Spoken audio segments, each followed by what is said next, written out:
Assalamualaikum warahmatullahi wabarakatuh. Perkenalkan, nama saya Muhammad Adrias Pirangkuti dengan NIM 0701242064.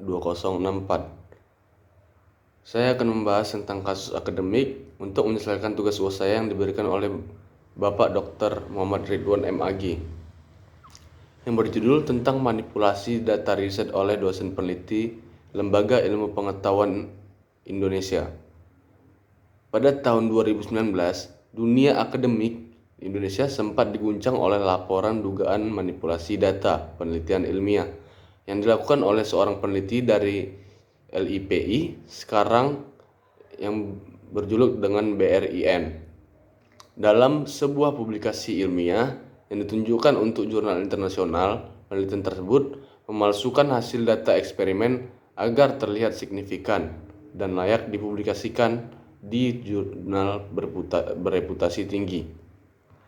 Kasus ini terungkap setelah pihak jurnal melakukan uji ulang terhadap data yang dikirim dan ditemukan adanya indikasi fabrikasi data atau data fabrication, yaitu membuat data yang sebenarnya tidak pernah ada. Penelitian tersebut akhirnya ditarik dari proyek dan dijatuhi sanksi etik oleh lembaga tempatnya bekerja. Komentar saya dalam kasus ini ialah tekanan untuk publish or perish atau harus menerbitkan karya ilmiah untuk mempertahankan jabatan atau reputasi sering membuat akademisi terpancing melakukan kecurangan. Manipulasi data dalam riset bukan hanya pelanggaran etik, tapi menghancurkan kepercayaan publik terhadap sains dan institusi penelitian.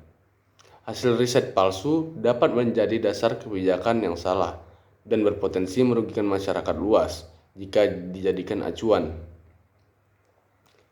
Solusi dari saya dan jalan keluar agar tidak terjadinya lagi hal seperti itu ada beberapa opsional. Yang pertama adalah etika penelitian yang ketat.